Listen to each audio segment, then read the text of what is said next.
Hello সবাইকে, তোমরা সবাই কেমন আছো? আশা করি তোমরা সবাই খুব ভালো আছো আর আমিও খুব ভালো আছি। চলে এসেছি নতুন একটা ব্লগ নিয়ে, তো তোমরা কন্টিনিউ দেখতে থাকো ভিডিওটা। আশা করি তোমাদের সবার খুব ভালো লাগবে। আজকে দুই বোন যেহেতু আমাদের বাড়িতে খাবে, তার জন্য আমি আজকে নিয়েছিলাম এই মাছগুলো। দেখো সকাল সকাল উঠেই কিন্তু আমি মাছ ভাজতে বসে গেছি। আর এই মাছগুলোর নাম কি বলো তো? তোমরা যদি কেউ জেনে থাকো আমাকে কিন্তু কমেন্ট করে জানাও। আমি কিন্তু লাস্টে বলে দেবো এই মাছগুলোর নাম কি। তোমরা কারা কারা মাছ কাটতে পারো আমাকে কিন্তু অবশ্যই কমেন্ট করে জানিও।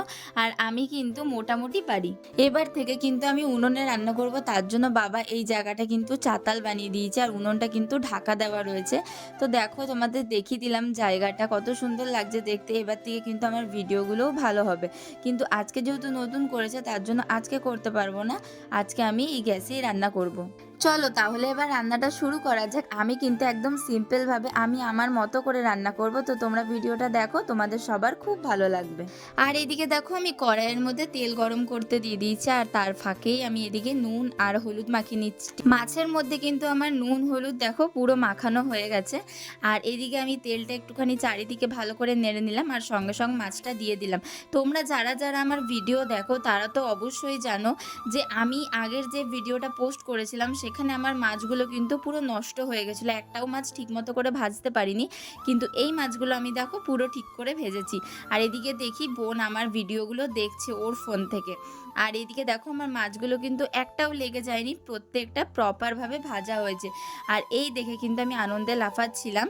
যখন তুমি কোনো কাজ মন থেকে করো আর সেটা তোমার পছন্দের হয় তাহলে কতটা আনন্দ লাগে ঠিক হলে। তো সেরকমই মাছগুলো যে আমার লেগে যায়নি, আমার এতটা আনন্দ হচ্ছিল। আর এদিকে দেখো আমার কিন্তু মাছ ভাজা পুরো কমপ্লিট হয়ে গেছে। আর ওই তেলের মধ্যে আমি আলুটাকে ভালো করে ভেজে নেব। অল্প নুন আর একটুখানি হলুদ দিয়ে আলুটাকে ভালো করে লাল করে ভেজে নেব। আর জানো তো আলু খেতে আমার ভীষণ ভালো লাগে, সেটা মাছের ঝোলে হোক চাই মাংসর আলু হোক, তো আমার খেতে কিন্তু দারুণ লাগে। আর এদিকে দেখো আমার আলুটা কিন্তু ভালো করে ভাজা হয়ে গেছে, তো আমি তুলে রাখছি। আর ওই তেলের মধ্যেই একটুখানি চিনি, জিরে আর একটুখানি তেজপাতা দিয়ে দিলাম। এরপরে চিনিটা গলে গেলেই তার মধ্যে টমেটো দিয়ে দিয়েছি আর টমেটোটা ভালো করে ভেজে নিয়েছি দেখো। আর টমেটোটা গলে গেলেই কিন্তু আমি এখানে একে একে মশলা দিয়ে দিচ্ছি। আর মশলার মধ্যে ছিল জিরে গুঁড়ো, একটু ধনে গুঁড়ো, নুন, হলুদ আর একটুখানি লঙ্কার গুঁড়ো, ব্যাস এইটুকুনি দিয়েই আমি কিন্তু রান্নাটাকে পুরো কমপ্লিট করেছি। তোমাদের কোন মাছ বেশি পছন্দ আমাকে কিন্তু অবশ্যই কমেন্ট করে জানাও। আর আজকে আমি যে মাছটা রান্না করছি ওটা হচ্ছে পোনা মাছ মনে হয়, তো রুই পোনা মনে হয়। তো এটার স্বাদ কিন্তু সত্যি খুব সুন্দর। আর এটা সিম্পলভাবে রান্না করলে বেশি সুন্দর লাগে খেতে, তো তার জন্য আমি পুরো প্লেনভাবে রান্না করছি। আর দেখো তারপরে একটুখানি ধনেপাতা দিয়ে দিয়েছি আর তারপরে কষিয়ে একটুখানি জল দিয়ে দিয়েছিলাম। আর তারপরে আলুগুলোকে দিয়ে দিয়েছি। আলুটাকে ভালো করে কষিয়ে নিয়েছি দেখো। আর এদিকে জলটা টেনে গেলে কিন্তু আমি আরও একটুখানি জল অ্যাড করে দিয়েছি, কারণ যেহেতু মাছগুলোও দেবো আর আলুগুলোও একটুখানি সেদ্ধ হবে, তো তার জন্য আমি একটু বেশি করেই জল দিয়েছি। আর আমি কিন্তু আগে একবার ধনেপাতা দিয়েছিলাম, আমি আরও একবার ধনেপাতা দিয়ে দিলাম। আমার কিন্তু ধনেপাতার গন্ধটা খুব ভালো লাগে। অনেকে আছে জানি যাদের ধনেপাতা পছন্দ হয় না, কিন্তু আমার ধনেপাতা সত্যি বলতে খুব ভালো লাগে। আর দেখো আমার একটুখানি জলটা কম লাগছিলো, তো তার জন্য আমি আর একটুখানি জল দিয়ে দিলাম, কারণ এটাও একটু টানবে তো তার জন্য।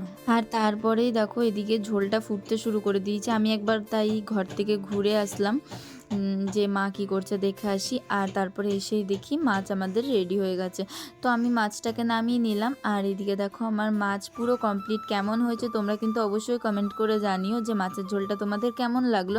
আমি একদম সিম্পলভাবে রান্না করেছি। তো এবার দেখো যেহেতু বললাম যে বোনরা খাবে, তো একটা বোন রয়েছে আর একটা বোন গেছিলো স্কুলে, তো তার জন্য আমি বাটিতে করে মাছটা তুলে সাইড করে রেখে দিয়েছি। আর এদিকে আমি আর আমার বড় বোন মিলে কিন্তু খেতে বসে পড়েছি। তোমাদের রেসিপিটা কেমন লাগলো অবশ্যই কিন্তু আমাকে কমেন্ট করে জানিও। আর যদি তোমাদের ভিডিওটা ভালো লেগে থাকে তো একটা like, comment, share and subscribe করে দিও চ্যানেলটাকে।